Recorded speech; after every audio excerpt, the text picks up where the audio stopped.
Halloween Forever.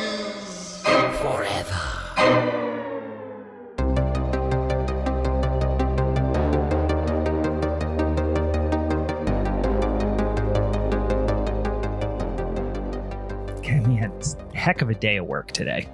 I'm getting into some beers. Yeah, just a stressful day at work. I know I've said in the past that I do beer things for a living. For the purpose of this joke, I develop software. Okay. Yeah, but I was working on this app. I was working on this app today. It's kind of interesting. Basically, what it does is just it shuts down any video game you're playing, and then just opens up a new one at random, just when you least expect it. Okay. I don't know what I'm gonna do with it yet, but it's gonna be a game changer. Oh. Welcome, boys and ghouls, to a Sons of Bitchin' Minisode of Halloween is Forever. It's your boy Brian. Yuck. It's Steve. Hey, and it's Steve. This is going to be a fun one. Looking forward to this one. We are here today on this little mini-sode, and instead of talking about a flicky, instead of talking about one of them old moving picture wheels, we're going to talk about video games. We're talking about some of them newfangled computer games, guys, or just video games in general, I guess, but specifically horror ones, spooky-ooky video games. We're still keeping it spooky-ooky over here, but as a little fun change of pace, instead of talking about movies, we're going to talk about video games, which should be real fun. We each got a big old list, right? That's what I got. I got about way more than I should have. 1, 2, 3, 4, 5, so probably a dozen games. I figured there's going to be some duplication here, right? We're about the same age. We probably played some of the same games. Same. Also, at the same time we're recording this, Steam is having a thing going on called Steam Next Fest, which is like they're basically just previewing a whole bunch of games. And then I imagine next week, when you're listening to this in the future, everybody, I imagine future folks. Yeah, I imagine that's when they're going to have their big Steam sale and like a bunch of games are going. But like right now, they're previewing a whole bunch of fucking games. And so like I played some demos and looked at a bunch of new things coming up. So. Nice. So that's fun. You're probably a lot more in the know and all that stuff. I'm mostly just going to talk about some old ass games that I played throughout the years. I definitely gravitate towards the old titles. I don't really do a lot of, pursuing of new games that came out unless that game is like, Zelda, Tears of the Kingdom or something like that, which I did purchase. Otherwise, besides those big like AAA titles, I don't play a whole ton of new games. I play a lot of old games. So that'll be a little fun dichotomy there. But we got some other stuff, as always, that we got to take care of at the top of the show before we get into the main topic of this here mini-sode. So a couple things to do at the top of the show. First of all, if you're new to the show, welcome and go fuck yourself. We've been doing this. This is going on 3 years. Again, where you been? You're late to the party. You should be ashamed of yourself. But also welcome. Thanks for coming. If you want to follow the show on the social medias, you want to see some spooky-ooky shit, you want to suggest some topics for us for mini-sodes or a showdown episode, which we're going to talk about here in a dang second for July, follow us over to social medias. As always, it's at Halloween is Forever on all those various social media platforms. I think some folks who have been following us for a while or fans of the show might know this already. But if you go over on them Instagrams, you're probably talking to me. If you're going over on the Twitters, you're probably talking to Steve. Mm-hmm. If you go into TikTok, not talking to anybody. Meg will sometimes post things on there occasionally, but I think it's been a hot sec. And then Facebook, I usually just post stuff from Instagram, to be honest with you. So if you got any of those suggestions for us, send us a little DM there on the Instagrams or on the Twitchers. Not Twitchers. I shouldn't say that with my hilarious accent, because Twitch is a different thing. Twitters, where the tweets happen. Go on over there and send us a DM if you got any of those types of suggestions. Or, as always, if you happen to rate and review us, if you give us a whole 5 stars, write a little review on one of them podcatcher apps, you want to send us a DM that says, hey, look what I did. I did that thing. Let me know. I'll send you some dang old stickers in the mail. Halloween is Forever stickers, that is, not just random, scratch and sniff stickers or something like that. But maybe. But maybe sometimes I throw some other dumb shit in there too. Sometimes there's some candy. You throw a couple damn old atomic warheads or something in there. It's a summer season. Maybe Brian has been making trips to Rogers. Yeah, I'll give you a fucking couple throwing stars. Who knows? Kids, go on, steal your parents' phone. review the podcast. 5 stars, please. And I will send you fireworks and throwing stars in the mail. From Ohio. From the Dirt Mall, Rogers, Ohio. You know what? Before we get into the all that talk about the Showdown episode for July, which we got a couple of fun announcements to make. Not only the announcement for who our guest host is going to be, but also we're going to announce what me and Steve's topics are going to be, or rather our picks for that Showdown episode. So we'll do that here in a hot sec. But before we do that, guys, welcome to the show. We talk about some motherfucking beers. Steve, what you got? You got beer over there you want to talk about? I have quote beer. What is it? It's a hot one today. So I just went back to the old Arizona hard peach tea. Oh, getting back on that bandwagon. Yeah. I mean, I bought the party pack. I'm still drinking that down.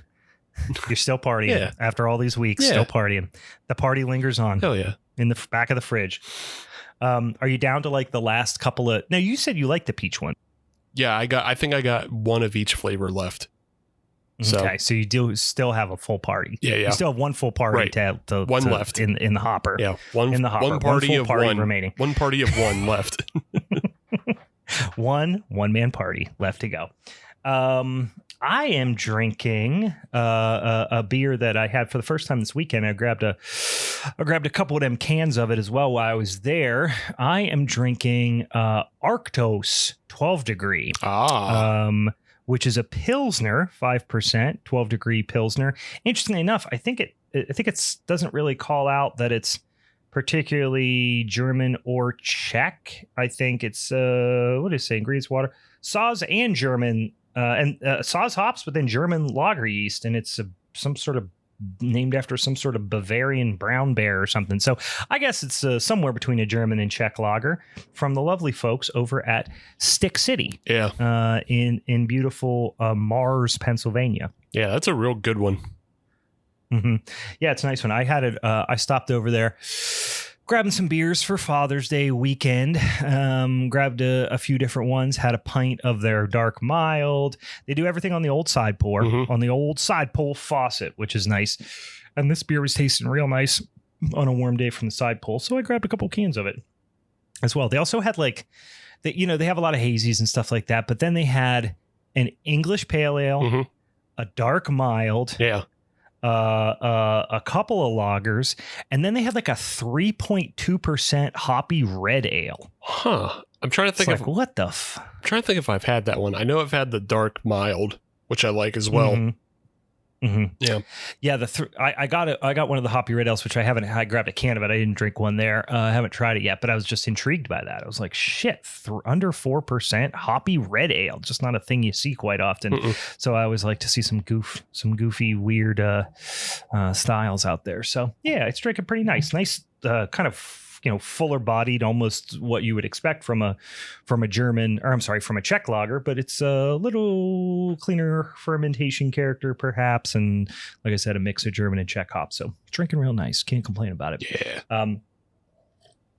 I grabbed a few beers while I was over there. Got a hazy IPA downstairs. Was kind of back and forth on. Said, you know what? Just had spaghetti for dinner, spaghetti meatballs. I don't know why. Something about pouring a hazy IPA on top of spaghetti and meatballs sounds just unappetizing. Yeah, because it's like it sounds like it's going to upset my tummy. But you wouldn't usually follow up like spaghetti and meatballs with eating an orange. No, probably not. So like I equate it to the same thing. I wouldn't just start putting a bunch of... unless it's one of them fancy Italian chocolate oranges at Christmas time. Well, yeah, that's after desserts. That's yum yums. Yeah. But yeah, I'm not just going to jam a bunch of citrus into my face after a big old spaghetti bowl. Yeah, you got a nice dense acidic thing in your stomach. Dumps fucking orange juice on top of it. Yeah. Sounds aggressive.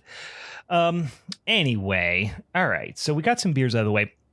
Let's talk about this Showdown episode for yins who are new to the show. Maybe you're tuning in for the first time. Maybe you're just first. I don't know. We've had your head up your ass for 3 years. Who knows? That's what I'm assuming is the case. What we do is we put out some dang old content every Monday via the favorite podcatcher of your choice on Spotify's, Apple Podcasts, wherever you get them. But every single week we do an episode, but the first Monday of every single month is what we call a showdown episode. And what that entails is we got a big old spinny wheel of topics. They might be horror subgenres. They might be a particular performer or director, or it might be a some sort of weird theme or something like that. We put them all in this big old spinny wheel. We pull 3 of them at random off there, throw them on the social medias, and then our social media friends and followers will help us vote to decide what the topic for that showdown episode is going to be for the following month. Once we have that, we then pick a piece of media, usually a movie, but in this instance, not necessarily a movie, for July, that is associated with that topic. We talk about it. We vote. There's 3 of us typically who vote. And then ultimately, somebody's pick reigns supreme. You take home that sumbitchin' championship belt for the month. I need to reiterate, we've got a real situation on our hands here. Steve has just completed the first ever three-peat. Yes. He's drunk with power. Yes. He made us watch his student film that he made in film school in college last episode. So I think the next one is going to probably be a snuff film he made or something like that. Like, it's just going to devolve out of fucking control if we don't get a handle on this. We got to nip this thing in the fucking bud here, guys. Who fucking knows what directions I go next? I don't even know. That's how dangerous it is. He's already went with, like, there was a shit movie in there, like a scat film that he made us watch. Then he like I said, we were really worried, and he ended up making us watch his student film, which was fine, but like the relative mild nature of it was more alarming than anything, because then the next time around he's either going to like lure us into a false sense of security if he wins again and like put something good on there, which is just really his form of gaslighting us into potentially creating a scenario where he might win another time, and then that's when he makes us watch a fucking snuff film or something like that. Yeah, the episode after the showdown is a punishment episode, we call it. It's not always a punishment. Sometimes it's fun, but we got to watch whatever the champ says, which sometimes can get real ugly. Yeah. Unfortunately. Steve made us watch a thing with a woman, and she got shit on her face, and there was corn in the shit. Yeah. It's a real unpleasant situation. And then she had to eat the poo-poo at the end. And then she ate poop. I mean, kind of really the whole movie was spiraling towards someone eating poop. Yeah. I mean, you could see it from the very fucking beginning of the movie. Also, the movie was just poorly made as well, so it was also a bad movie. Yeah. It was an unpleasant movie just without all the scat play. Yeah. So again, let's get a fucking handle on this. All right, guys. All right. Now, the fun of this next showdown episode, which will be next week, guys, it's coming up. It's actually our kind of it's coming out. I think it's on the 3rd of July, because isn't the 4th of July on a Tuesday? Yeah, it's some crap like that. So it's no good. Yeah, it'll be one of them long holiday weekend situations. The topic that ended up getting drawn from the wheel and then was one of 3 and then got selected by our social media voters was Nickelodeon Halloween, which opens things up a little bit. Not unlike this episode we're doing today, where we're not actually talking exclusively about a movie, although, there's probably movies associated with some of these games. We don't necessarily have to talk about a movie. It could be an episode of a Halloween show. It could be a Halloween special. It could be a feature-length Halloween-themed movie, but it's something that aired on or is closely associated in some capacity with Nickelodeon, the children's television channel, right? Or I guess it's a whole fucking production. It's a whole thing now, enterprise, if you will. So before me and Steve tell you what our picks are going to be, we got to know who our special guest for that episode is going to be. Some of you might have guessed it when you heard the topic of Nickelodeon Halloween. But get ready, next week, we're going to be joined by one of the hosts of the Haunted Hangover podcast, a returning guest. We're going to have Louie from Haunted Hangover on. Yeah, which is going to be super fun. Real passionate about, Halloween, spooky season, horror movies, all those types of things. I know he knows he's a big Nickelodeon guy, obviously big Halloween guy, so I'm excited to see what he picked. I even think, because I guested on their podcast once upon a time as well, and I think we might have even talked vaguely about some Halloween, interstitials and things like that via Nickelodeon at some point. So maybe we'll rehash some of those things we talked about in there. I think I might have even mentioned my pick, if I'm not mistaken, on that episode. So that said, as we all know, to the victor go the spoils. So Steve gets to choose the order, I guess, in which we pick our topic. This is a little unorthodox because Louis coming on as a guest, so he will be surprising us with his, or he'll probably tell us ahead of time so we can watch it if we haven't already. But for yins out there in podcast land, you'll be learning that on the fly for what Louis is. But maybe we'll drop a hint on the social medias or something this week. So go give us a little follow and we'll do that. How's that? Yeah, we have to handicap the guests a little bit because we can't have them walking away with our title. No, so I think we gotta stack it against them. Yeah. So we gotta put a goose suit on. Right. And I mean, I think at this point, you and I are kind of accustomed to what we're gonna pick, and we're also accustomed to what Meg would pick. So we had general ideas of what was gonna go down. When we bring in a guest, we have no idea. No. So they can surprise us. It's a dang wild card. Yeah. So it's a damn wild card. There's a give and take to having new guests now. So we don't know. But this is going to throwing my life into a damn tizzy whirlwind of a tizzy. I'm in a hotbed of crisis over here. All right, Steve, what do you want to do? Do you want to pick first? Do you want me to let me pick first? I don't think we're going to pick the same thing. I don't think we're in jeopardy of picking the same thing, but I might be wrong. Yeah, I don't think so either. I think you've said the last 2 episodes that you wanted to pick Pete and Pete's Halloweeny. But just to make sure you don't accidentally snake me and throw a fucking curveball my way, I'm going to pick first. Okay, all right. What are you going to pick? I'm going to take the season 3 episode of Rocko's Modern Life. Oh, all right. From 1995. They did the double episodes per half hour. So this one was their Halloween episode, which is Sugar Frosted Frights, and then / Ed is Dead, a thriller. So I'll be honest with you, I didn't necessarily I never set my mind on that one, but that would have been on my list because that's a great one, and I love Rocko's Modern Life, and I quote Rocko's Modern Life to this day. Still, having not watched it in years, I will regularly just pop up in my mind and will just come out of my mouth. The elfin women are so beautiful. Like that whole little bit at the beginning of the one Choky Chicken episode. But yes, that is a fantastic one, and that show in general is fantastic. But alas, that is not my pick. I'm excited to rewatch that because it's been some years. Anytime I find myself doing something repetitive, it's always Filbert's fucking voice coming into my head. Turn your page, you wash your hands. Turn the page, you wash your hands. Turn your way. And it's like, I'm doing something dumb right now that I hate, and so it's just my brain is go. Turn the page, you wash your hands. Kate will say that on occasion. She used to say that a lot more. I remember when we were dating, she'd be like, turn the page, you wash your hands. We both love that show. Filbert, one of the great characters of all time. He's so fucking funny. Anyway, surprise, I did hint at it, and there's perhaps not a surprise at all here. I am going to go with, from the year of our Lord, 1994, season 2, episode 7 of perhaps the greatest television show ever made, The Adventures of Pete and Pete. The episode is called Halloweenies, or I believe just Halloweeny, singular.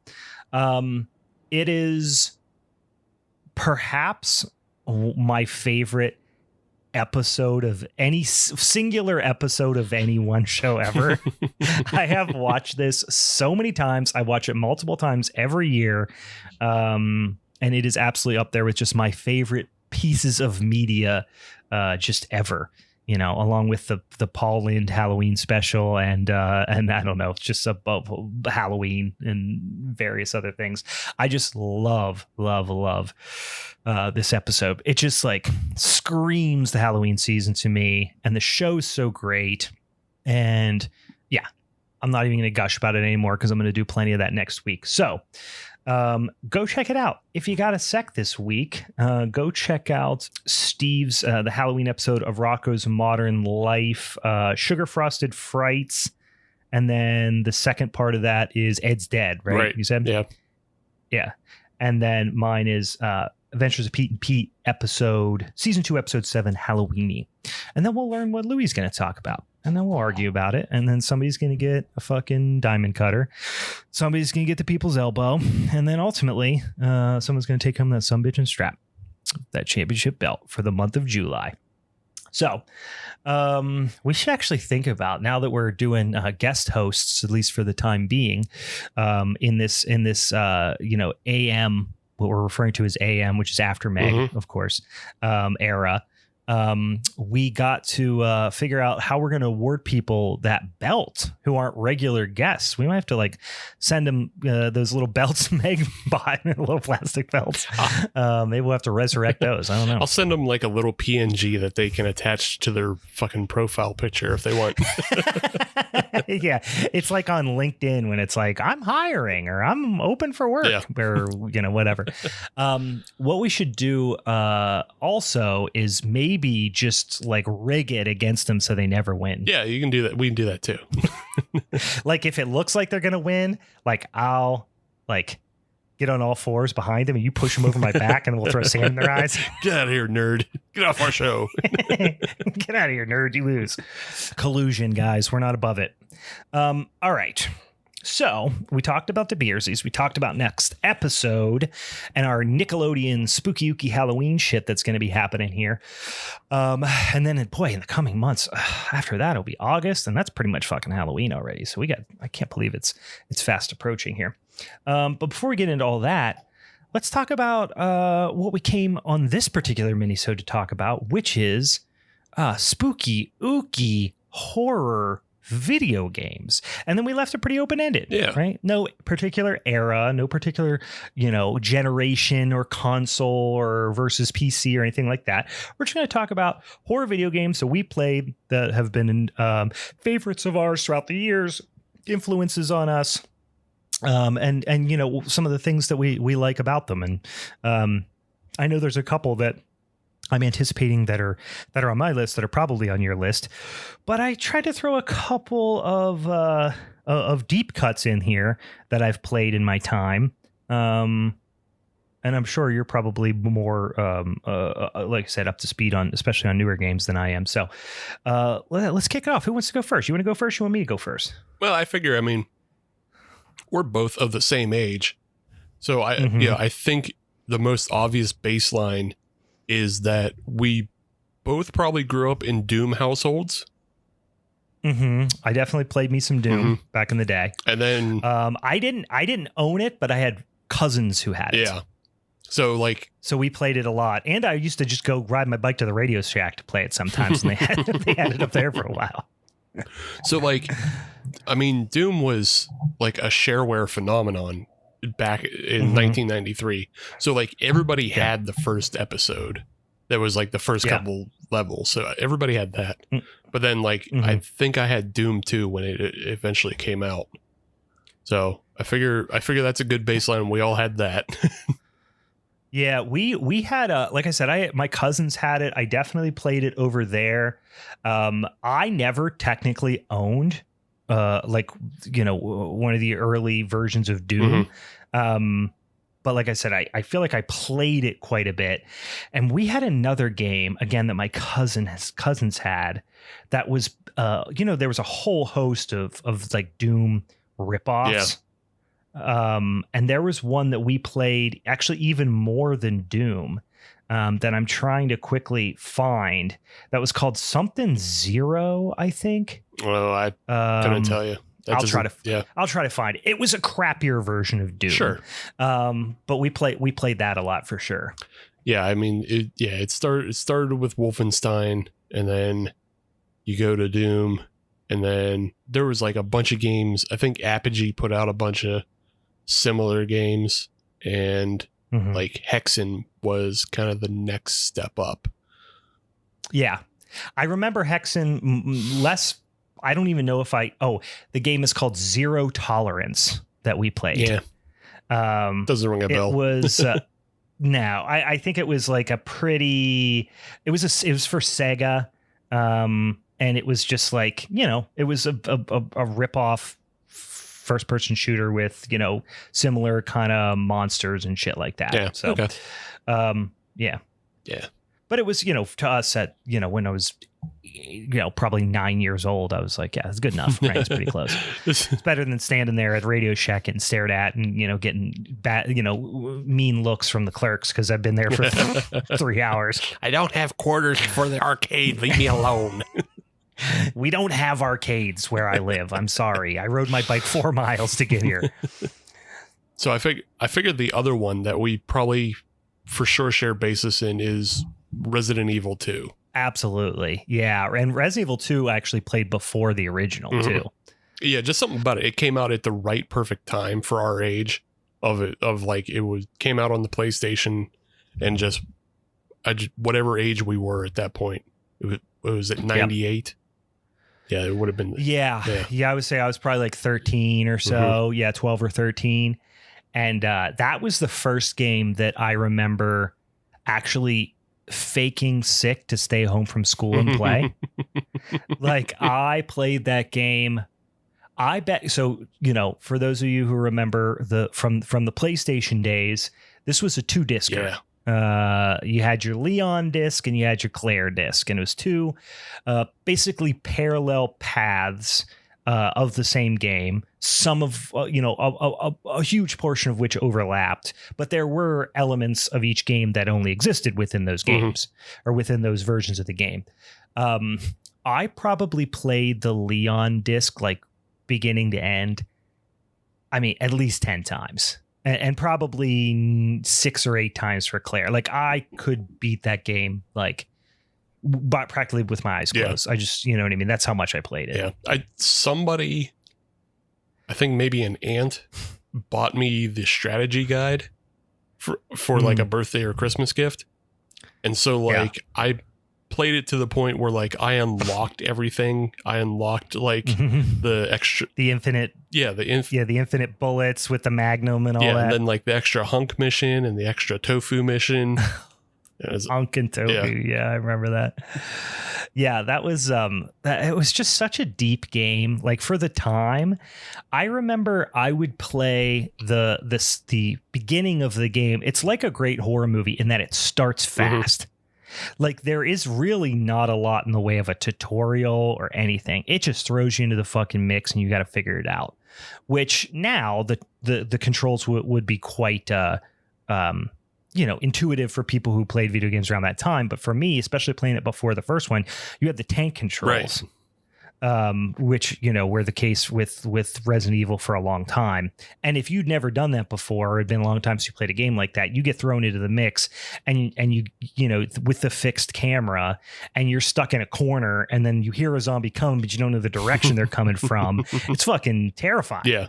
Yeah. And but that whole street area, like that whole like street initial 30 minutes in the street, I would just play that over and over and over again. Yeah. It was so fun. And like you're saying, just something about like the way they, like, I know most people hate the fixed camera nowadays, but like it was such an effective use of creating tension and horror because you weren't sure what was around the corner, and like, like it was cheap also on their part, because then they could just jump things out at you and you get bit and you're like, motherfucker, I wasn't.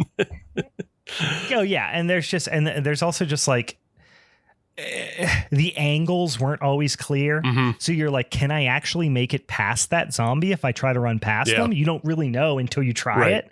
Like I remember the first time you're on the bus. Yeah. And like at the time, like in retrospect, there's a portion, the street is in, just like the street is chaos. There's rubble and wreckage everywhere. And at one point, your only way to pass is to go onto like a city bus through one of the doors and then exit through like the other door kind of thing.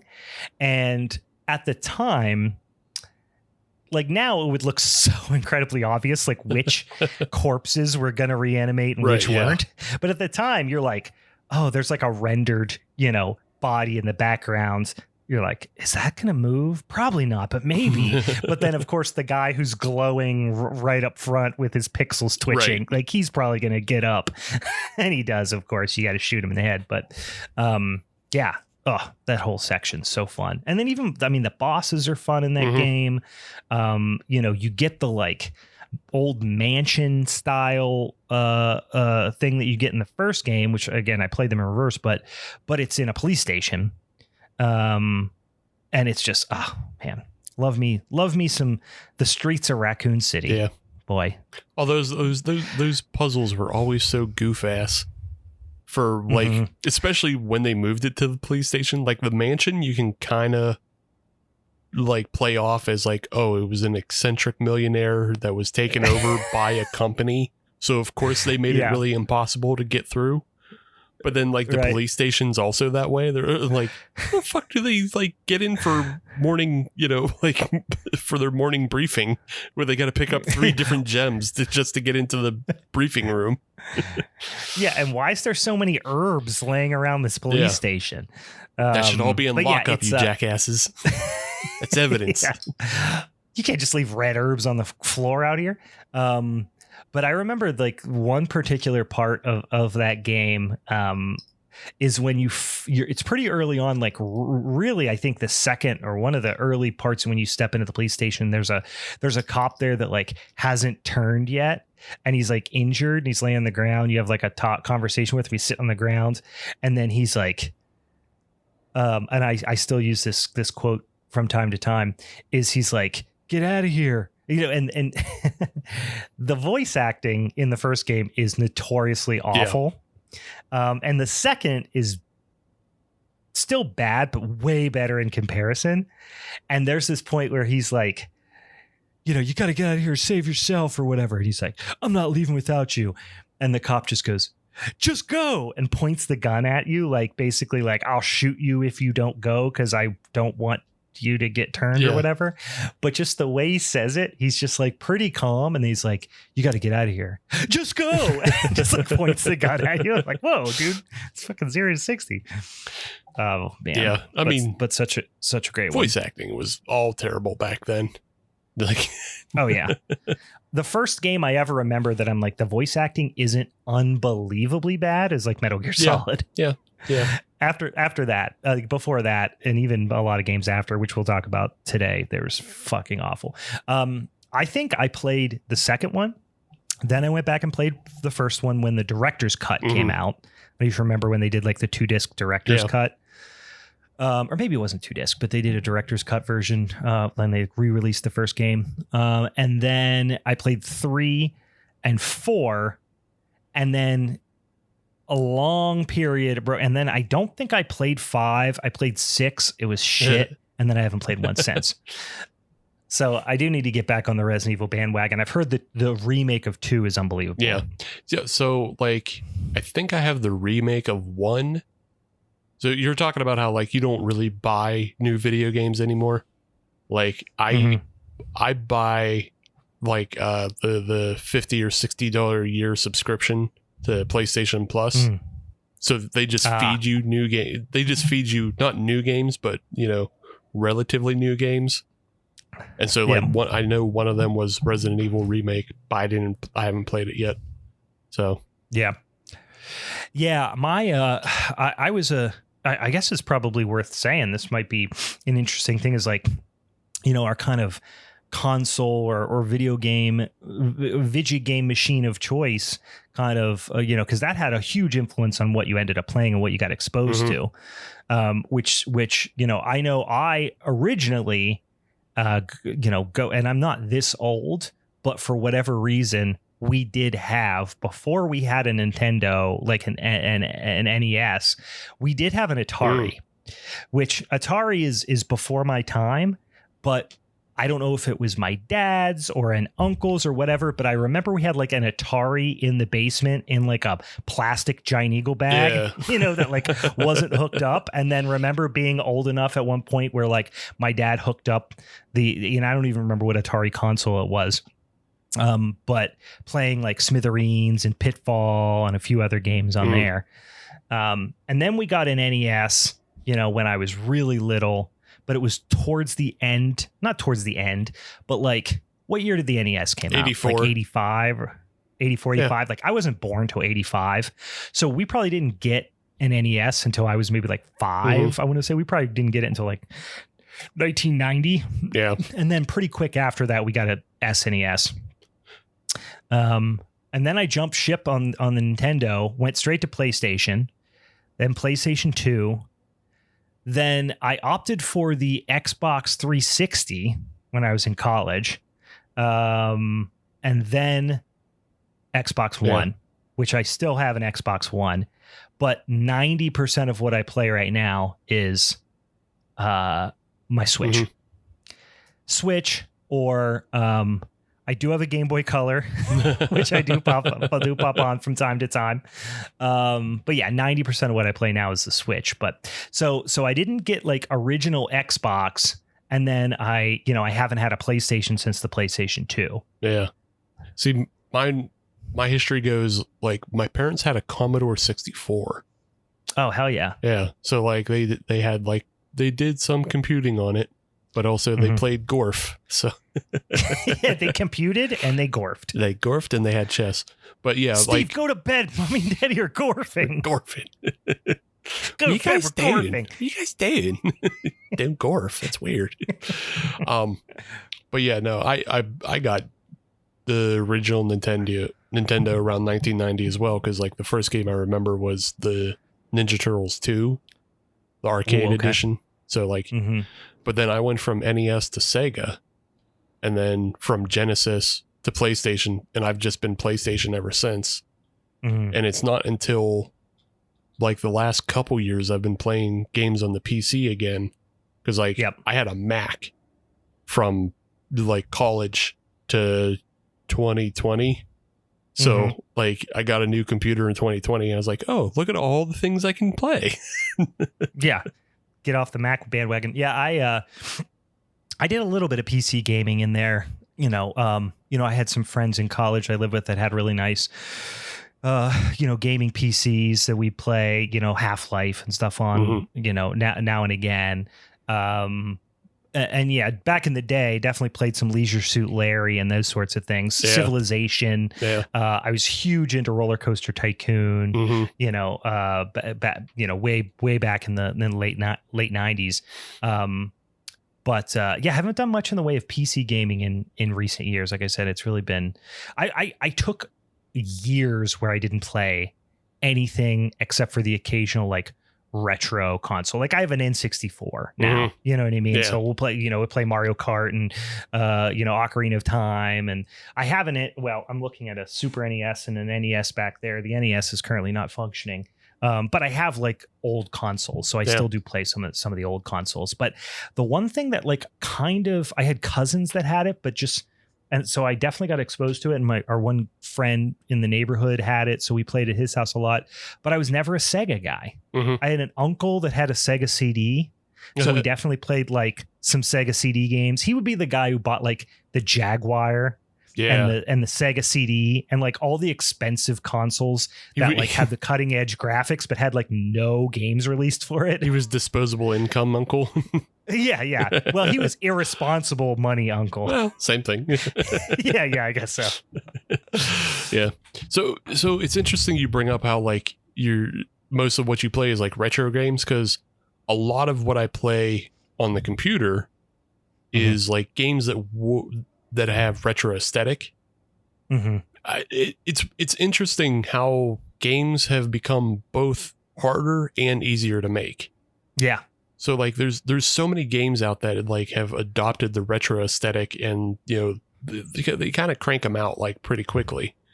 And just like I saw 3 games back to this Steam Next Fest. I saw 3 games that are like completely aping games that we've definitely played in the past. So one of them is Goolems.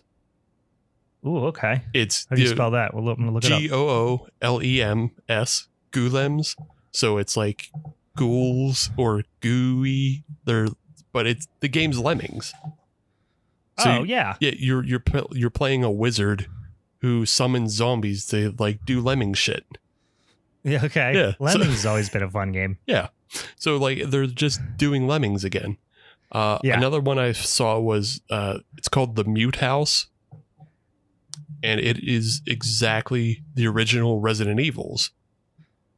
In that it's like, oh my God, yeah, it even looks like it. Yeah, it's like fixed camera, and you're playing a woman who is investigating a mansion. Mm-hmm. But I think it looked like the gameplay twist to this is instead of just fighting zombies straight up, they're like attracted to light. So they can't hear you. So you can like sneak up right behind them if you want. Mm-hmm. But like if you turn a light on, they'll chase you down. They'll chase the light down.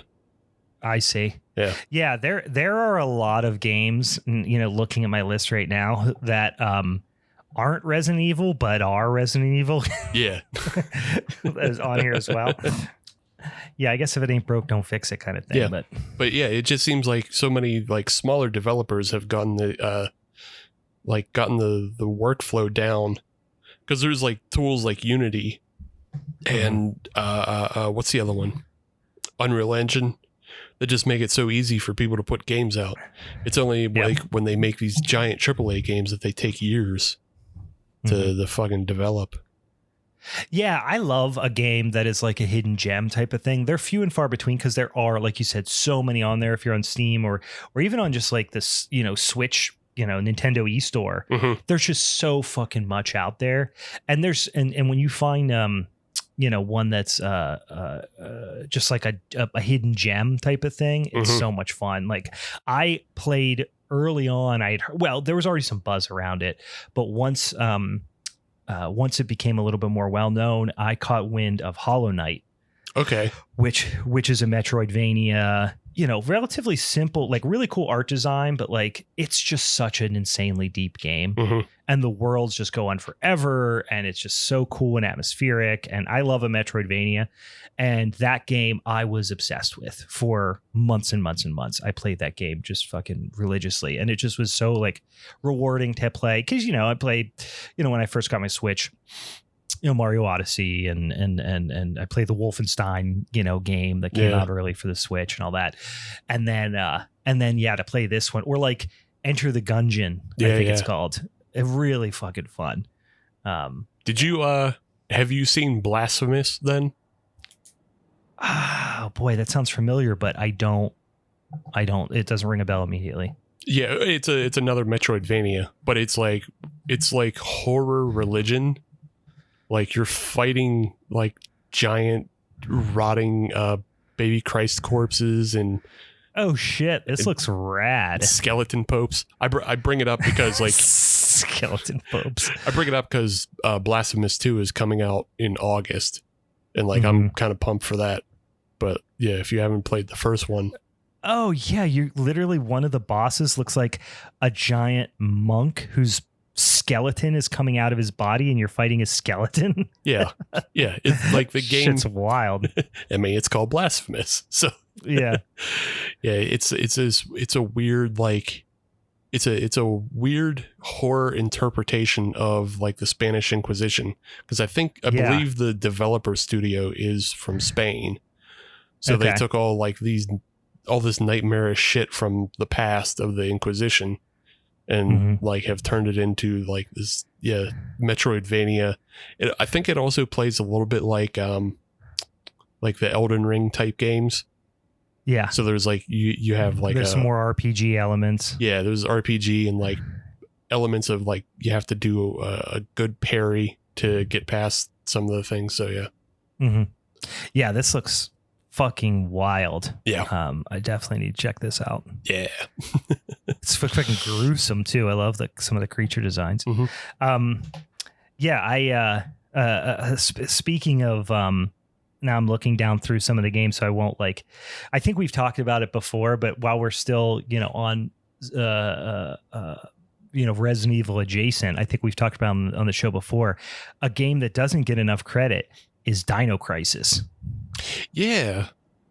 Dino Crisis was such it really, and it was same developers, or at least a lot of the same team, I believe, that made Resident Evil. And let me see the year that it came out. And I think there was sequel, or at least one sequel that was, maybe so there were not particularly well received, but I don't know. There were 2 sequels to it. Dino Crisis 2 was still in the same vein. But then I think Dino Crisis 3 came out early on the Xbox 360. So it was like when they changed over. But like that game is completely not the same thing at all. Like they made it in space, and it's like it's not even a survival horror anymore. It's just like a shooting game. It's like a fucking rail shooter or something. Yeah. And like it was fucking broken too. So like everybody hated it. Yeah, Dino Crisis was so fun. It came out in 99. So a few years after, Resident Evil and Resident Evil 2. Well, only maybe a year after Resident Evil 2. But it didn't get nearly as much fanfare. And they didn't in the advertising, they didn't really play up how much survival horror it kind of was. Yeah. They almost played it up more like it was like a Jurassic Park type of thing. And the cover really sucked. Like they didn't do it any favors. Yeah. They had I remember the jewel case that I had for it just had like the woman with the red hair, like who's the main protagonist, didn't even have a damn old dinosaur right on the front. Like, give me a fucking velociraptor on there with blood all over it or something. I'm gonna be psyched about it. But no, you put just a person on there and then say Dino Crisis. Come on. What's on the cover of the Resident Evil games? Zombies. Yeah. Not Leon, not zombies. Chris, not Claire, not Jill. It's zombies. No. Yeah. Yeah. So, so that might have had something to do with it, but it really was a fun game, and there were some wild fucking moments from it. I remember the one time where I don't know if it was I think it was a T-Rex busts its head into the room.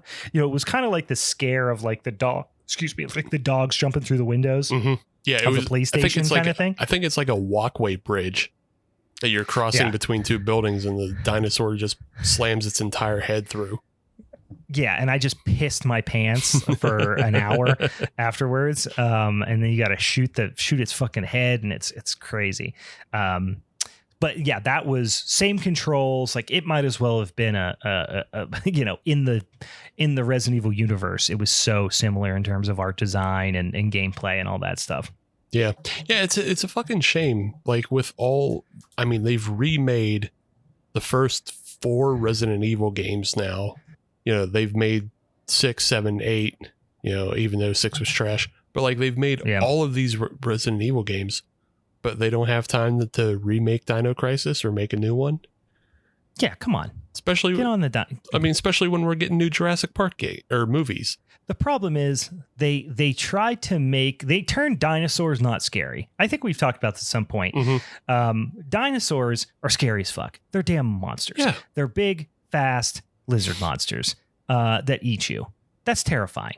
But the Jurassic Park franchise, as much as I do love the first movie and really don't hate even a couple of them afterwards, so the Chris Pratt situation, I could kind of take it or leave it. But it's it's just they tried to make them like they're wild animals that should be not feared but respected, and it's they almost tried to make them too majestic and not scary enough. You know what I mean? And at the same time though, even while they're trying to make all the other ones majestic, they still invented new dinosaurs to be super scary.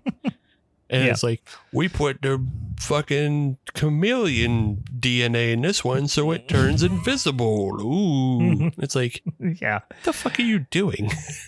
Pretty soon there's going to be, and there probably already is, and I haven't watched like the most recent ones or whatever, but like undoubtedly there's fucking, you know, there's going to be damn robo dinosaurs, which, listen, you make it scary. I'm fucking here for a robo dinosaur. Yeah. You know, just make it kill scary. A robot dinosaur. Just make it scary. Yeah. Don't be afraid to make it scary. Yeah. One more that is very reminiscent, although the gameplay's not necessarily, but the controls are, and some of the art is a little bit. It feels like a Resident Evil game in the way that it controls. Mm-hmm. And I believe it, if I recall, it had the tank controls, but this game scared the piss out of me as a kid, is Fatal Frame. Oh, okay.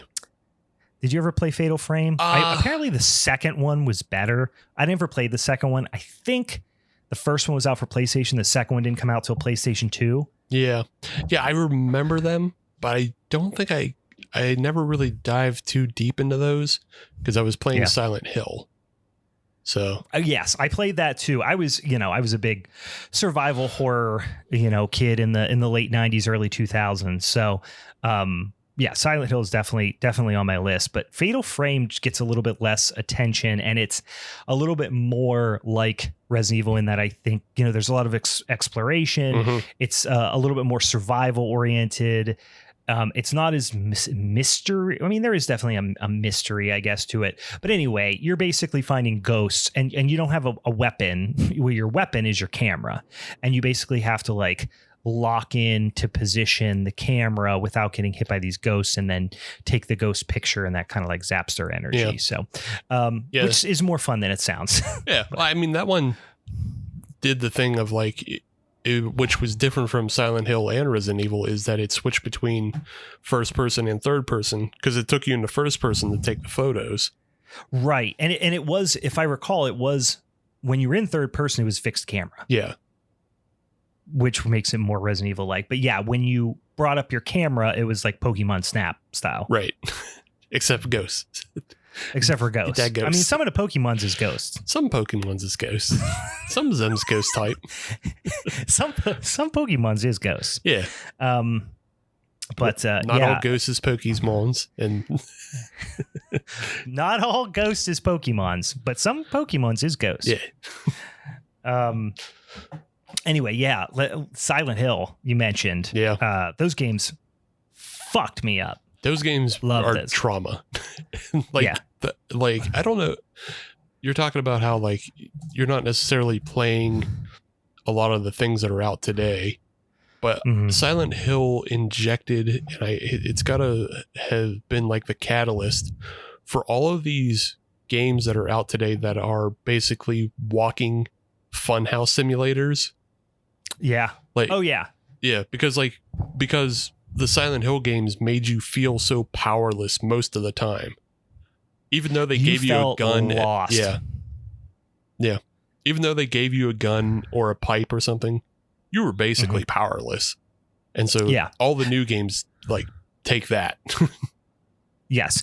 Yeah. Basically, you can't defend yourself. You just have to run and survive. And even with the Resident Evil games, you had relatively powerful weapons. Even when you just had the pistol, a few shots, you could drop a zombie, and everything was pretty fast, slow moving for the most part. And the difficulty, kind of leveling, was pretty even in Resident Evil, to its credit.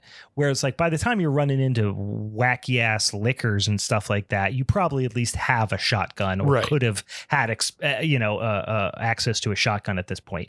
Yeah, you're dealing with hordes of fairly quick moving enemies, and you have a fucking metal bar. Yeah.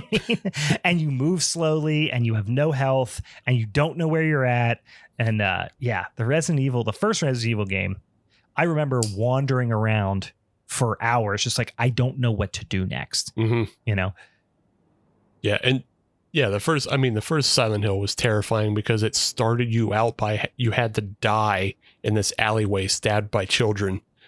That's the weird little formless, they almost look like little voodoo dolls or something. Yeah.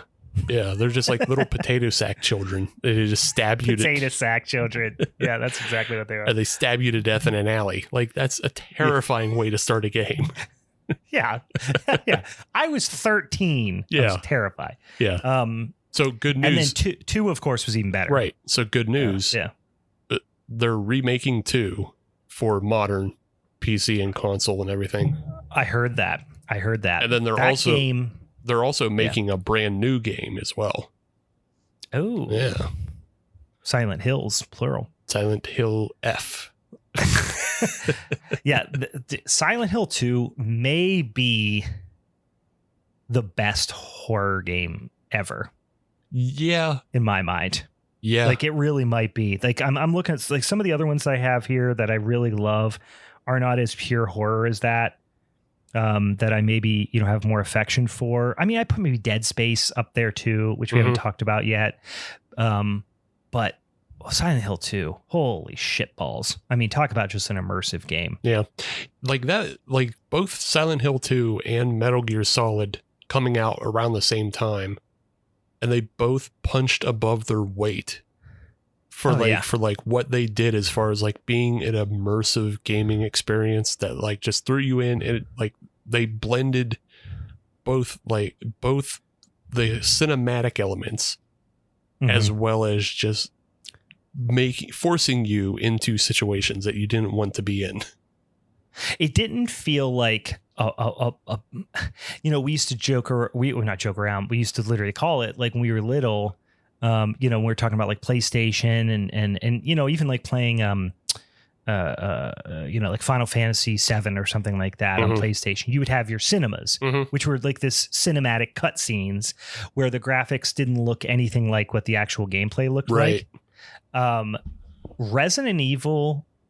Silent Hill 2 and Metal Gear Solid were the two games that were the first ones that I was like, I feel like I'm playing a movie. Like, even with the Metal Gear Solid, I remember being thrown for such a loop with all the weird interactive things, and the Psycho Mantis and all that stuff. Yeah. But when they just brought up, then they introduced a new character and they put up the voice actor's name underneath in this like cinematic like panning shot.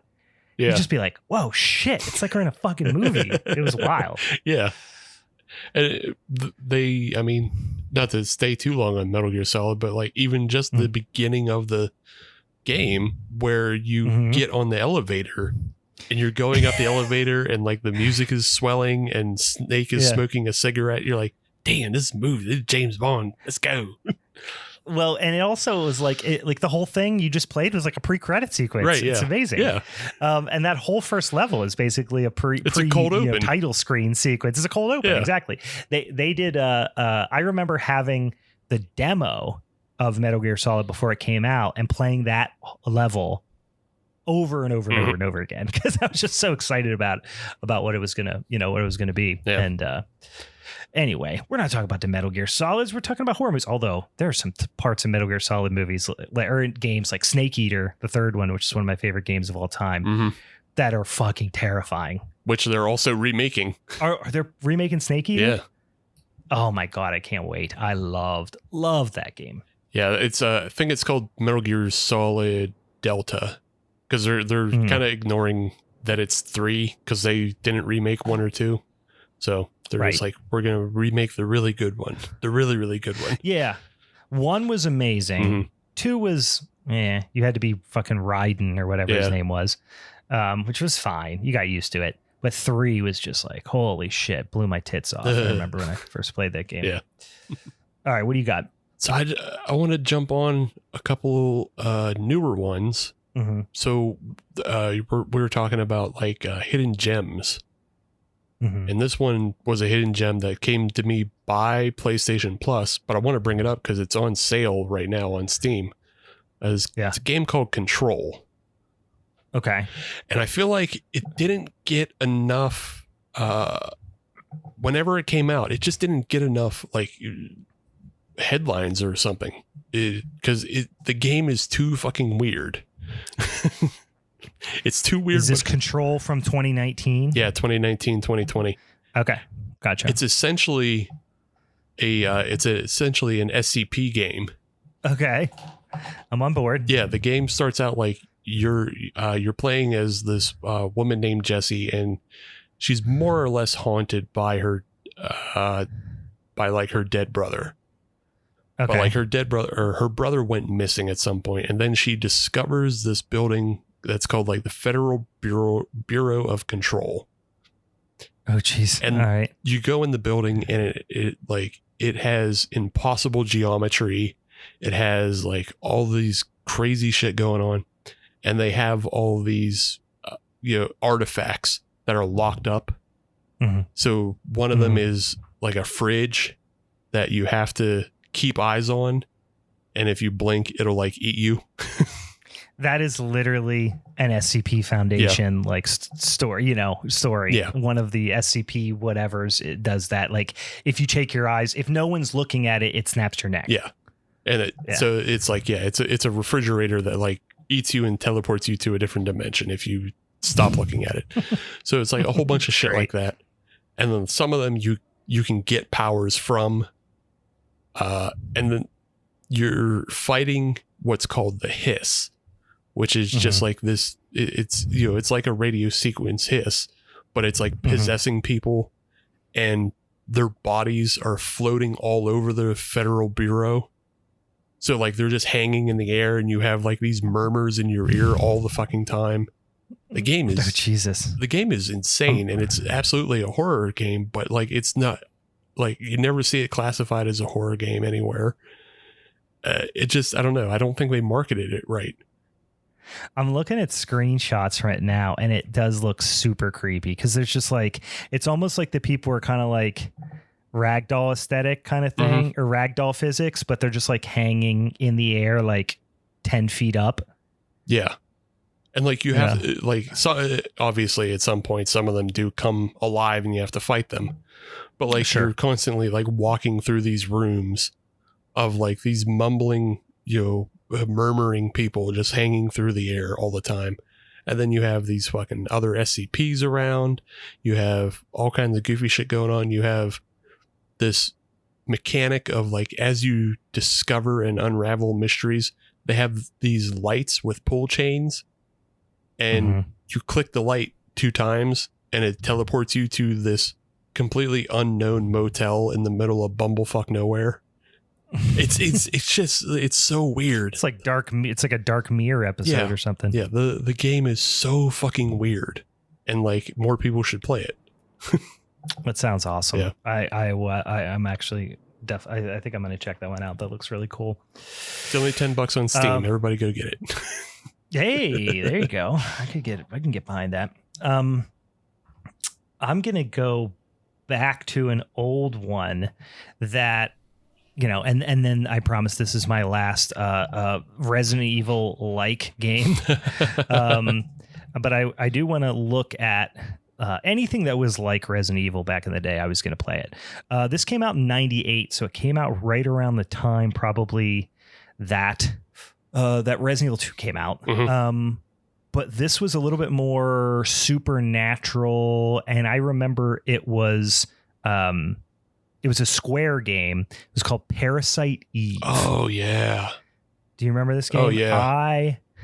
I rented this. This was a Blockbuster rental, and I like played the whole thing in a weekend. Like I was just absolutely obsessed with this game. It's definitely a lot more like not even cosmic horror, but a little bit. It's like it's a little bit more The Thing like, but if like The Thing met some like almost JRPG type of villains and stuff like that. But the thing I remember most about it, there were some great boss battles. There were some like the street scenes reminded me of Resident Evil, but then they were like, some of them were during the day, which was really like felt really eerie and off-putting. But if I remember, and I might be wrong about some of this, but this is what I remember. There is some sort of, for lack of a better term, parasite, but it's not it's some sort of like molecular thing, like genetic thing that gets into like your blood and, you know, mutates you basically, not unlike a virus more than you know, some sort of parasite, but it's like the Thing or something like that, where it's like this hive mind type of thing that happens.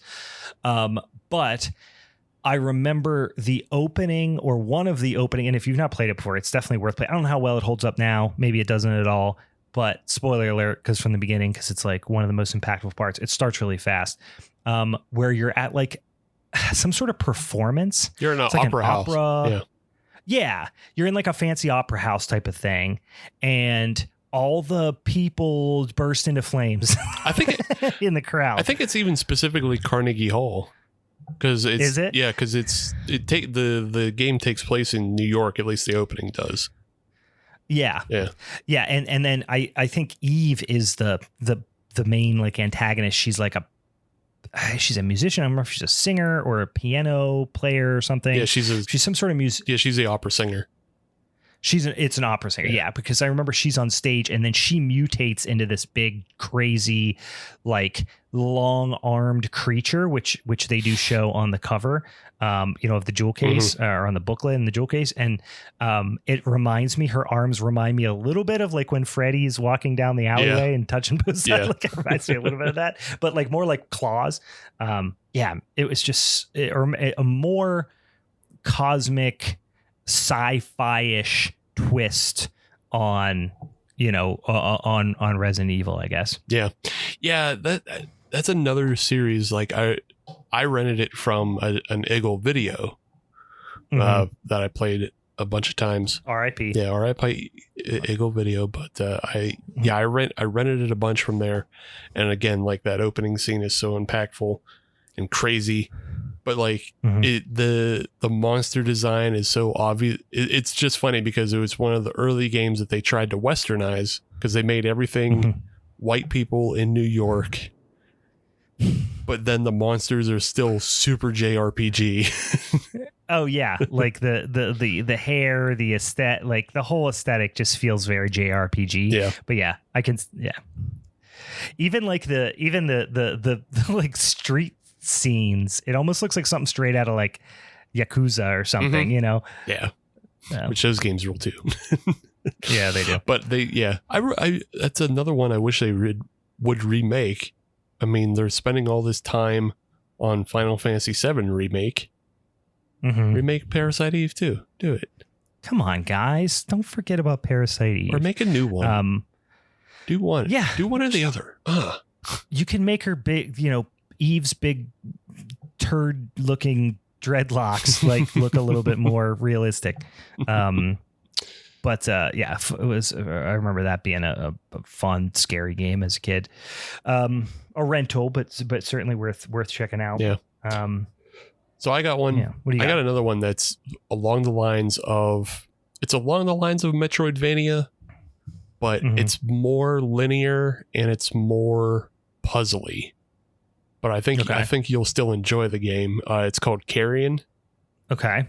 And you were talking about how, you know, Parasite Eve is like the thing. This one is the thing for sure. Because what you're doing is you're playing as a science experiment, like in a mining colony, and you're essentially just a ball of flesh and goo. And then okay, I see it now. Yeah, you're basically traveling through vents and shooting out tendrils to kill people and flip switches and you're like climbing on shit. Yeah. Okay, this is interesting. Yeah, it is. You're playing as the thing when it escapes the dog pen, or, you know, basically the Venom symbiote. Yeah, or a giant vagina with teeth. That too. And tentacles, which is the best kind. You know what I mean? But yeah, this looks pretty fucking wild. Yeah, it definitely has the Metroidvania level design look. Like the levels don't look terribly dissimilar to like Hollow Knight or something like that, or even Metroid. What's the new Metroid? I played the demo for Metroid Dread. Yeah, Dread's the new one. Yeah, I played the demo. I haven't bought it yet, but it's really fun. The controls are really good. Yeah. It's just Carrion is like more linear. So like you'll only rather than having the entire map open to you, you get more of like 7 or 8 screens, and then you'll move on to a new station. But you rarely go back. It would feel weird. It would feel weird to like be backtracking and talking to people as a giant ball of tentacles and teeth and all that stuff. No talk, only eat. You're not really a lone traveler. As much as a giant biohazard type situation. This reminds me of another one where you play as the monster, which you don't get a lot of those. But this would have been for SNES. It's called Werewolf: The Last Warrior. And this is not one that was on Werewolf: The Last Warrior. I guess it's based on a comic, it looks like. Anyway, this is one that I discovered later and played on an emulator. And I don't even know if this really... Oh man, Werewolf: The Last Warrior, and known in Japan as Super Werewolf Chronicle Warwolf. Hell yeah. From 1990. It's a Data East game, and I think it might have been an arcade cabinet before that. I have a feeling, with it being Data East, they did a lot of ports and stuff. But it released in November of 1990 in North America. Actually released in North America first, and then in Japan and in Europe in 91. Oh, you know what? I remember this game. So the weirdest thing about this game that makes me remember it the most is one, you play as the werewolf. Yeah. And this is NES, I believe. I think this is late NES. Yeah, this is NES. I know this game because I had a friend who had it. But then the other thing about this game is I'm pretty sure it was originally a Wolverine game. Okay, it feels like something like that, and that would make a lot of sense because I don't know a ton about it. I just remember playing it on an emulator, and I remember the first time like my buddy in college showed me how to download an emulator on my Dell and gave me a CD, and he was like, "This has every Nintendo game ever made on it," and I'm like, "What?"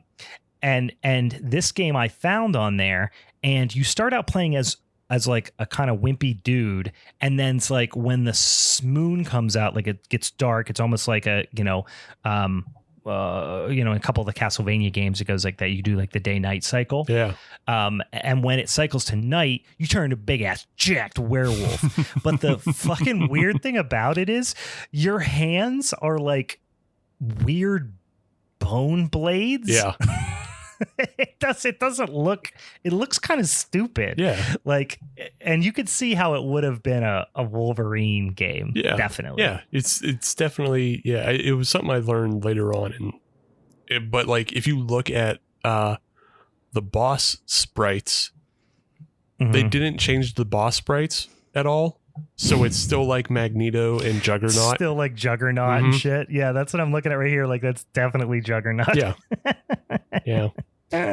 That's funny. Yeah, I had a friend who had that game growing up, but then just later on in life, I don't know, I just watched it. Oh my God, there's one. It's straight Magneto. Straight it's not even close. That's really funny. Oh. Yeah, that's a weird one. I just, I was always entertained by games where you're the monster because you just didn't get those back very often back then. Yeah, I mean, you still get a bunch nowadays, but I mean, back then it was, Warwolf, it was Altered Beast, it was Rampage. Yeah, Rampage I played a lot of. Yeah. Altered Beast, I forgot about that one. That was like a beat 'em up, right? Yeah, I remember that one. Yeah, Altered Beast and Splatterhouse. Splatterhouse was a Sega game. I never played that, but I learned about Splatterhouse like later on, and I think I probably saw it in like an ad in like Game Informer or some shit like that. But it you were basically Jason. Yep. Jason Voorhees, but you just like smashed people against the like wall with a bat. Yeah. I mean, it was just it was mostly hands and feet, and then occasionally you got a axe or a chainsaw. Gotcha. Yeah. I just remember. I mean, I definitely. I don't know if I've ever actually played that game, but I've definitely saw it, and I know it's got like quite a cult following. Like you see it pop up, on Instagram and stuff like that from time to time. But. Well, and I think it's especially. I think it came out on PC first, or arcade, and like that. Yeah, I could see it. Yeah, the very original version of that game was like hella gory. Like it was one of the most gory games around. So. Yeah, that's why people so jumped on it, because like that I think you're talking about predating Mortal Kombat and everything, as far as like games with gore in them. Oh yeah. That would have been quite ahead of its time in that way. I'll throw one more out there just because you can be a monster in it, although you primarily are not a monster, but you can take a potion that turns you into like a giant. Just like basically impenetrable, super powerful monster, which is Zombies Ate My Neighbors. Oh yeah.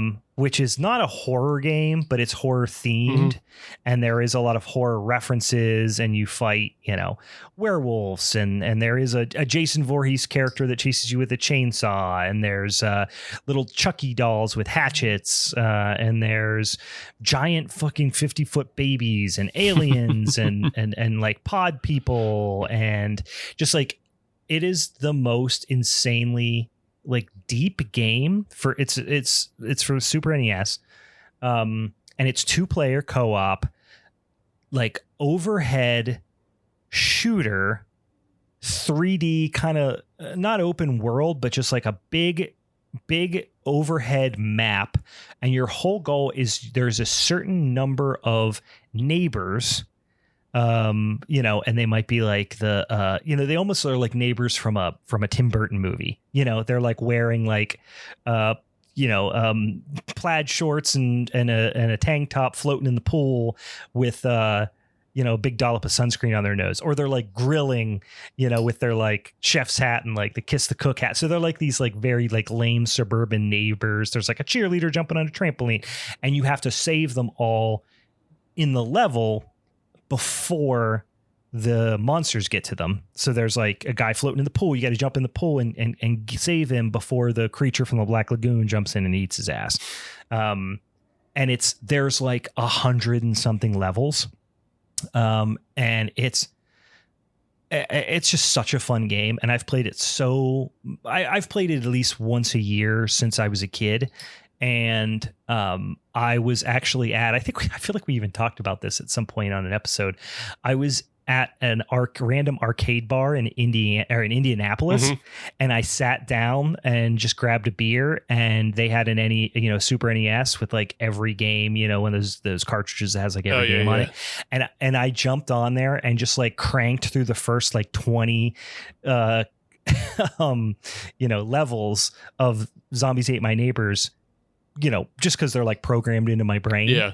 And ended up just like striking up a conversation, having a fun time with like all these fucking other nerdy guys at this arcade bar. And it was a lot of fun, but they were like, wow, you really know this game. And I'm like, I played this until my thumbs bled when I was a kid. This is what I've dedicated to my brain instead of other things. Yeah, except for things of value. I know every single location of every neighbor in the first 20 episodes of Zombies Ate My Neighbors. But there's a particular power up you get, and you basically shoot like squirt guns type of thing. But then also, you can get different types of ammo and different like projectiles. And one of them, weed whackers and all this stuff. And one of them is you get this, this power up in like a chest. That's a potion that you drink, and it turns you into this like giant jacked, like almost werewolfy type of monster, and you can just punch through walls and like one hit like most of the enemies. And you always just felt like such a badass running around punching 50-foot babies when you're a giant jacked purple werewolf. It's the power fantasy, and that's what the new Doom games are. Except for they're that 100% of the time. It's not waiting to pick up a potion chest. It's 100% power fantasy. You never feel in danger. the new Doom games are not scary at all, but you are terrifying. Right. Yeah, that actually kind of sounds kind of fun now that I think about it. Just like blowing off some steam. Oh yeah, they fucking rule. Like they're not like the original Doom games, which were scary because and challenging. Yeah, these are just straight up power fantasy, fucking destroy everything. Which I also think is what. So John Carpenter has announced that he's making a game, or he's tied to a game in some way. Right. I'm not entirely sure all of his input. I assume he's going to do some soundtrack as well. I'm just assuming. You would think if he's going to contribute something, that would be it. Yeah. Right? But there's a game coming out next year called John Carpenter's Toxic Commando. And it looks like it's basically Left 4 Dead, which is 4 people co-op, and you're just blowing away zombies. Like, it's all he wants. He just wants blowing away zombies and then driving cool Mad Max-like trucks. Yeah, well, that's what it looks like too, and it's not even like Silent Hill or something like that. It's like literally a first-person shooter of a guy with like an assault rifle, just almost like like Left 4 Dead or oh gosh, what's the other one? That's way more jokey and silly, but you're just literally mowing through zombies constantly. I don't know. There's a lot of games. I can't think of it. There's a lot of games like that. Yeah, you guys know the genre. But this definitely looks a little bit more serious and cool, but it definitely the weapon design is more Call of Duty-ish. Yeah. Which kind of is basically like they're like, hey, zombie mode in Call of Duty? What if there was a whole game that is that? Yeah, I think it's I wanted it to be an open world game, but I looked into their like team that's making the game, and they also made the World War Z game. And I think it's much more linear of like, you're going to go through a level and sometimes you'll be riding in a badass truck and sometimes you won't be, but there's always going to be like 500 fucking zombies around you and you're going to have a gun for it. Well, I'm looking at screenshots right here, and it's like, exactly that. The zombie's eyes seem to glow, which is sweet, a la the Fog-ish. And then this guy seems he has a bazooka. Yeah. So it's just literally giant, crazy weapons and a lot of zombies and vehicles. And I'm pretty sure John Carpenter's input is, I want my power fantasy of blowing up zombies. It looks pretty sweet. Weird name choice, Toxic Commando. Yeah. That sounds very well, it obviously sounds Lloyd Kaufman-y, it sounds more trauma-y than anything, just toxic, but toxic, I don't know. Commando is, Commando is a very 80s thing. Yeah. Not the movie Commando, but just like the term commando, you don't really hear that often anymore. Toxic Commando sounds like they put Biocop through a thesaurus. Yeah, a little bit. Oh, but if they make the character like super, 80s action hero-y, then I'm on board. Like I just watched Cobra last night. Kate had never seen Cobra. Hell yeah. She was like, is this serious? And I'm like, as a fucking heart attack. She's like, is he a cop? I'm like, yeah, he's the fucking best cop on the force. Yeah. They're like, why does he drive like a old timey car? I'm like, shut up. Shut up. His name's Marion. You're ruining everything. And like his lines, she was so confused. And listen, we might have been smoking a little grass. And I remember the one line, which I'm sure you'll remember. It's quite a memorable one, is when they have him in there. And they're berating him, doing that classic, like, you're too crazy. You shouldn't be doing this. And he's just like, but I gotta kill the bad guys, And they're like, as he's walking around the room, like, hey, what's his name again? What's his last name? Cabretti. Cabretti, you got a bad attitude. And he turns around and he goes, yeah, but just a little one. What? What do you mean? It doesn't make any sense. Just Stallone should never have been allowed to be quippy, because like he's terrible in Cobra and he's terrible in Tango and Cash, and none of his quips ever make sense. No, this one doesn't. You got a bad attitude. Yeah, I know, but just a little one. I feel like his brother Frank did all his punch-ups for like his fucking joke lines. Yeah, they're like, Frankie, write me a couple of one-liners, and he's like, does a big line, just blows a huge rail and just writes some dumb shit on a fucking napkin. But anyway, back to John Carpenter's Toxic Commando. If it is basically a take on, if it's kind of like an 80s, Snake Plissken type, that would be fucking sick. I assume it has to, just because like the vehicle designs look nuts. The trailer had Motley Crue in the soundtrack. Jesus Christ. Yeah. Yeah. They're leaning gotta in. assume. One more though. You brought up how toxic sounds like Lloyd Kaufman and everything. I played the part of that, again, back to that Steam Next Fest. I played the demo for the Toxic Crusaders beat 'em up game, which I saw you posted about that. Yeah, that's a lot of fun, and I'm gonna pick that game up when it comes out. That's horror tangential because it's Toxic Avenger, but then it's the cartoon from the 90s resurrected. Yeah, and apparently they did a just as a surprise, they did a full 4K upscale of the show that they're going to release in conjunction with the game. Nice. Yeah, that that is one of my all-time favorite theme songs of any cartoon. And we're talking about the Toxic Avenger cartoon, which is what does it say? Something, oh my gosh, I'm blanking on it, but it's like, I didn't get something about girls until I got radioactive ugly. Yeah. I don't know, whatever the line is. It's such a fucking wild song. I had no friends, no girls that hugged me till I got radioactive ugly. But it's like the weirdest earworm ever. It looked a lot like, which I haven't played it yet, but I played, me and my kids played through the Teenage Mutant Ninja Turtles Shredder's Revenge that came out earlier this year, beat 'em up, which is so much fun. Yeah. And it just looks a lot like, similar art style, the bright color, stuff like that. It definitely felt like that style of cartoony beat 'em up. Yeah, it's, I would say, the game's still in development because it's not going to come out till next year. I'd say it's not quite as fluid as that Shredder's Revenge. But like that game is probably the best beat 'em up, next to Streets of Rage 4. Like those two are the two best ones, like, period. So, but this one feels good. That game's incredible. Yeah, Toxic Crusaders feels good though, and like it's gonna be a lot of fun to play. And they have enough like running commentary as well that keeps you like engaged, so you don't feel like you're just button mashing.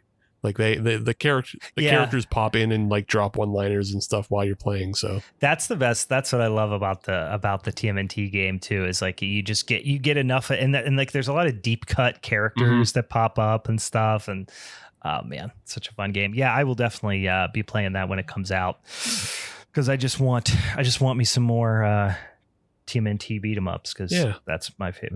That's my shit. Here's one that I think for people of a certain age, like this was like full on like trauma, kinder trauma type of game as well, is Clock Tower. Oh yeah. Did you play Clock Tower? I only played demo of Clock Tower, but I remember that one being, I remember like not liking that one because I didn't know what to do, because I was playing the demo and the demo didn't tell you anything. I didn't know what to do, and then that dude would just get me with the scissors, and I'd be like, what the fuck? Not playing this. Oh, dude, Scissor Man is fucking terrifying. So look up, if you don't know anything about this, like I think it was a PC game first, if I'm not mistaken. I played it on the PlayStation in the mid 90s.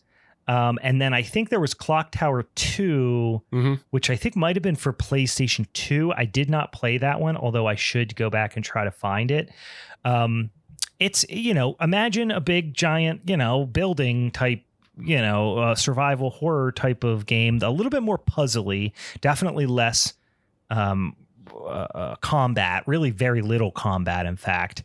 But the villain is just this, like, imagine he looks a lot like the Phantom of the Opera when he takes his mask off, like the original Lon Chaney Phantom of the Opera, during the reveal. But he's like hunched over and he's got giant, like larger than The Exorcist Part 3, right. Type shears, like not even like gardening shears, like, or even surgical shears. They are just giant murder shears. And he like creeps around like all hunched over and just slowly pursues you with these giant shears, and then if he catches you, promptly murders you. And it's so fucking scary as a kid. I loved this. I loved this game. It scared the living shit out of me. It was released in 96. I probably played it in 97. So I was like, I'm like 11, maybe 12 years old. And just fucking terrifying. Yeah. And the sound effects on it are really creepy. Like the sound design in the game is super creepy. And I should go back because I think the sequel came out, I think, for PS2, but I never played it. Yeah, I think it's PS1. I think it is. Was it on PS1? Yeah. For whatever reason, I only played the first one. I think it was a rental situation. Like, I don't know if I ever even beat the game, but it was just fucking terrifying. Giant fucking creepy ghoul with scissors. Clock Tower 3 came out on PlayStation 2. Oh, I didn't even know there was a third one. Yeah, there you go. So now look at all the things you have in your life. You can go back to Look, I'm quitting my job right now. Yeah. I'm just getting deep into all this shit. Yeah, you don't have any time for nothing anymore. You gotta play fucking Blasphemous 1 and 2. You gotta play Carrion. You gotta play all the Clock Towers now.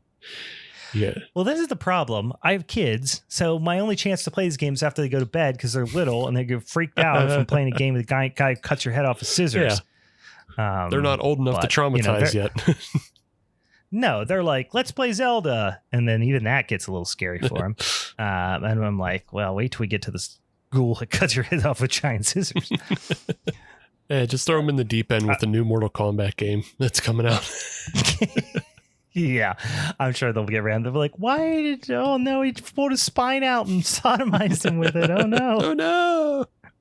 Oh, no, Daddy, no. All right. I have a couple more, a few more that I could go through relatively quick. Do you have any other ones that you want to delve a little deeper into? I the only thing I wanted to touch on was just another demo I played for a game called Sniper Killer. And all right. I think you'll appreciate this and you might want to research more into the games. But it's another small developer, and I've been wanting to play like one of their games, so this was a good opportunity because the team, they call themselves Torture Star Video.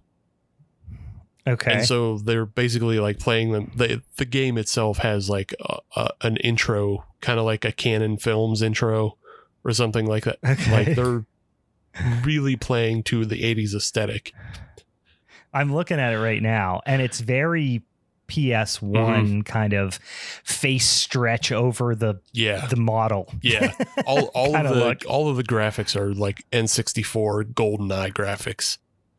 Yeah. Oh, but look, I saw a scene in a damn carnival, so I'm set. Yeah. You're literally just. Are you just literally murdering people at a carnival? So yes and no. It's a really weird game that plays. It feels like it has like definite giallo influences to it. Yeah. So you're not always playing as the sniper, but you go back and forth between characters, and like the sniper is really mysterious, and you kind of see how he lives. And he's like a complete fucking weirdo. And he also has a Silent Hill hole in his wall that is like constantly buzzing and has like voices in it. And then he's quote unquote getting orders from the Pentagon that send him on these murder missions. So it even has like the cover even is almost like a slasher animated cover. Yeah, so it feels like sort of Giallo, but also sort of Maniac in a lot of ways. Yeah, I was just getting Maniac vibes from it. Yeah, eliminate your victims as a serial killer dubbed the Sniper Killer. Terrorize the city with your keen eye and thirst for blood while staying one step ahead of a detective hellbent on bringing you to justice. Yeah. So like you play you don't get to play it in the demo, but I guess you play as the detective later on in the game. But like you play both victim and killer in the demo. So yeah, but yeah, that looks pretty interesting. Yeah, they send you to a carnival and like you pick one of the rides to ride. So you can either ride like a Tower of Terror ride or roller coaster or a Ferris wheel. And then you got to take your shot, and like from whatever that ride is, it'll affect how you aim. But like, you got to shoot a werewolf. Shoot a werewolf? Well, it's some guy in a werewolf costume. But yeah, I gotcha. Yeah. Damn. Yeah, this looks pretty fun actually. Just the aesthetic, very, very nostalgic. Yeah, reminds me of GoldenEye meets Carnival or something like that. Looks pretty interesting. So then like they have like a bunch of games though that are all of this like 1980s aesthetic. So like there's one that's like called Blood Wash, which is about like some serial killer stalking a laundromat. There's one that's called, I think it's called At the Gates of Hell, which is they even say it in the description. It's meant to be a Lucio Fulci homage to like his Gates of Hell films. So yeah, that sounds sweet. Yeah, they got a bunch of crazy shit going on. But like, yeah, all of their games are relatively cheap. I think they're shorter. And then obviously because they're built in the N64, kind of fucking graphic style, they can put them out at a relatively quick pace. Yeah, you can download them in 4 seconds, I'm sure. Yeah. And they'll run on anything. Right. Well, that looks fun. I'll definitely check that out. I was going to throw a couple of other arcade and NES ones out there that I definitely played a ton back in the day that were like definitely formative for me. House of the Dead on the arcade, playing that they had that at the old Beaver Valley Mall. My brother and I, that was a freaking just quarter hog. We put a lot of money into that one. One that I didn't didn't discover until later, but is pretty fucking gruesome. That is an arcade game that I don't know that it really got a port, but I played it, via an emulator. Is Night Slashers from '93. Super gory, like some actually kind of weirdly disturbing scenes too, of like people getting attacked in their home kind of thing. Yeah, that one always stuck out to me. Yeah, the game starts with like a werewolf attack in a cabin that like kills a family. Like, yeah, I just remember being like, seeing, being like, damn, I feel like if I just saw that as a kid, it would have probably fucked me up. That apparently some studio is either remaking or making a new version of Night Slashers. Oh, sick. But I haven't it was announced in like 2019, but it should be out by now, really. Yeah, and then Carnival was one of those games that I, saw a lot of in like video game magazines as a kid and never got the opportunity to play, but was like obsessed with the idea of playing it. And then like they had it at some restaurant I was at, like when I was on vacation with my family when I was a kid, and like got to play it once and was just like obsessed with it. And then since then I found a couple of places that have have cabinets, of it, even in this area, I've got to play it, a little, spend more time playing it. And that's just, I don't know, for whatever reason, you would get like, a magazine, and it was a horror magazine, video game magazine, or whatever, and you would see something that like was kind of out of your reach for whatever reason, either because you just didn't have access to it, and you would just become like obsessed with it. I was like that with Carnival. Like I just wanted to play that game so bad. I remember like finally finding the cabinet, because it definitely wasn't around in like Beaver County. So it must have been like I was on vacation or something. I remember finally finding it, and then it was specifically 75 cents, which made it more expensive than any of the House of Deads. And then for 75 cents, it ate your quarters even quicker. Oh yeah. Like you died like immediately. And it's like, I can't play this game. Like I want to play this game. It's so cool, but like it'll bankrupt me immediately. You have to be a millionaire to play this fucking game right now. Yeah. Yeah. No, I remember that. It did feel like a little bit of a rip-off game. And when I played it, I remember playing it in the last few years, like, pretty extensively, went pretty deep into the game. And it was because it was at a, like an arcade bar that it was free play type situation, by the hour or whatever. So I could just go, who cares if you die, just keep going. Yeah. Right. And it was pretty fucking fun though. Yeah. Even then, like I was like, well, there's some pretty creepy shit in this game still, from back then. It probably would have ruined my fucking life if I would actually had the money. If I could have afforded it to play, I couldn't afford that trauma then. I wanted to, but I physically couldn't afford it. Please let me be traumatized. Why won't you? Why won't you let me have this? I remember the first game I played that I was like legit scared of was the Friday the 13th game for NES. Like I was probably 6, 7, 8, something like that. And there's really nothing scary about the game. No. But the and I never even got far enough at that time to like, the scene with like the head and stuff on it. So I really it was just scary that he popped up. And something about like when you're in one of the houses, when it starts to get dark, it's almost it's kind of got Skinamarink vibes. I don't know, whether you're like in one of these like back rooms and it's starting to get dark, and all of a sudden, you just pop into a room and he's there. He just disappears. It's like one frame he's there, one frame he's not, or I mean, one frame he's not, one frame he's there, and you're like, oh Jesus Christ. I remember that game legit scaring me. I always found that game more annoying than scary. Yeah. Because like just the noise the noises that game was making were out of control. Oh, they were just like so annoying. Yeah. Yeah. Just constant high pitched beeping. Like for what fucking reason? Quit it. Yeah. And then because they didn't explain anything of like what you're supposed to be doing, it's like, I guess I'll just wander around this fucking cave throwing rocks at bog hags. I don't know. Yeah, I never progressed past like the first few things you do until, I've been playing the game for like 6 years before I was like, oh, this is what you do. You know what I mean? Yeah. It was just something you threw in now and again.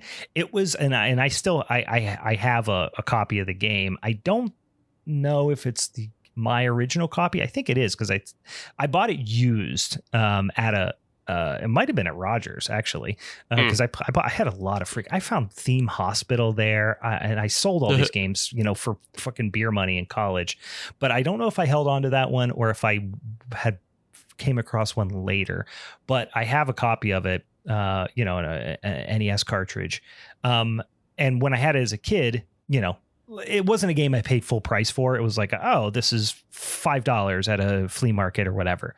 So I was never like that committed to actually like beating it or doing well in it. But yeah, you had no idea what the fuck to do. It was one of those really poorly designed, super cryptic games that like you need the internet or a cheat guide to actually solve. Yeah. Yeah. And a lot of those NES games were like that. So fucking... It's just insane trying to get a handle on what they want you to do. It's like the ET game. It's like, well, you got to get this random item, and that goes in the mailbox, and then that mailbox needs to be buried underground. Yeah. You're in the pit again. Oh no, sorry, you're in the fucking pit again. I was the FBI. You're in the pit again. Turn it off. Yeah, just throw it in the trash. One other, I mean, I have to mention, we didn't really talk about that much, which is Castlevania.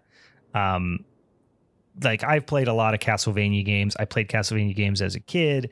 I've recently purchased the Castlevania, bundle thing on the Switch store and went back and played through a couple of those games. They did that Blood Moon, I forget. It was basically like an homage to the first game. Yeah, I know what you're talking about. That came out a few years ago. That was really fun.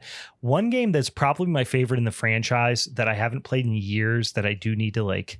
I honestly will probably. It's so hard to come across a copy of it. It's expensive now. Is Symphony of the Night. The PlayStation one. Yeah. Like you can get a PlayStation pretty cheap, I think. And I probably have a PlayStation somewhere. Or know somebody who has one somewhere. But I, has been looking up like actual like working copies of it. It's like, it's fucking kind of expensive. Yeah. But that game is so fucking good. I mean, you can still emulate it. Yeah, I suppose I could. Yeah, I haven't went down that path yet. I just need to get a freaking PlayStation controller that I can just plug into my computer and go. Yeah. Oh, man. Yeah. All right. Any other ones you want to talk about? Nah, not really. I mean, we just to mention a couple things coming up. Like, there's they recently shut down that new Friday the 13th game that they made. That was like was that a lawsuit situation or something? I think they just ran out. Like they just didn't re-up the licensing rights. Oh, really? Yeah. It seemed to have like kind of a cult following. Yeah. It was fun enough. Like I'm just bringing it up because like now they're bringing out some other games that are of the same style, like the asymmetrical survival type games. They have a Texas Chainsaw Massacre one that's coming up. Oh, no shit. Yeah. And then they have the Killer Clowns from Outer Space game is coming out later. I'm excited about that. Yeah, I can't. Is that a similar style? Is that what they're doing with that one? They're kind of all asymmetrical ones. So like the Friday the 13th one was just campers versus Jason. Texas Chainsaw is, I believe it's all three of the family from the original movie. All three of the original, Leatherface, obviously, and then you can play as. Yeah, you can play as the other two guys as well, and I think Grandpa helps. Yeah. And then, so it's kind of more 3-on-4, and then Killer Clowns is actually 4-on-4. So, yeah. That'll be fun. Yeah. If you can't turn into a shadow of a T-Rex and bite somebody's head off, I'm out. I don't know. They haven't confirmed it yet. I need to be able to do that. I need that specific element to be there. They're going to have the cotton candy cocoons. You're going to have, the killer popcorn. But I need me a giant silhouette shadow of a Tyrannosaurus Rex to bite somebody's head off. Surely it'll be a super move of some sort. Yeah. Yeah, I think the cotton candy cocoons work kind of like capture the flag. So like one of your teammates goes down, so you have to like run to the big tent ship and pull them out, to bring them back to life or whatever. That sounds pretty awesome, actually. Yeah. And then there's the other game that's like this is Dead by Daylight, which like they've had pretty much every killer do a guest spot in that except for Jason. Yeah, that is one that like I've watched people I've watched videos on YouTube and stuff of people playing it, but I've never personally played it because is there console versions of that, or is that just PC? Yeah, no, there's console. Like I think it was one of the first games that had like I think it does crossplay, so like people on PlayStation can play Xbox and PC. Oh, I think I did. I think I have heard that or read that or somebody told me that. Yeah. Now that you say it, it sounds familiar. Yeah, I don't know why I haven't gotten into that. Well, I know why I have is because, like I said, I don't play a lot of horror video games just because there's, small children always running around my house when I'm trying to play video games on the weekend or whatever. Yeah. But yeah, I need to get into one of those. This sounds super fun. And those types of games are like games I have traditionally enjoyed, and to have access to a horror game like that and not play it seems wild. I mean, you got to get on it now, especially now Nick Cage is on it. Nick Cage is in on it? Yeah, Nick Cage. He's on the game? Yes. Shortly, or it's available now, you'll be able to play as Nick Cage. Is he a killer or is he a good guy? Or He's a good guy. Okay, Yeah. that'd be wild if it was just like Nick Cage as a serial killer. I mean, who knows? Maybe in sticking another a nice pick in update. somebody's neck or something.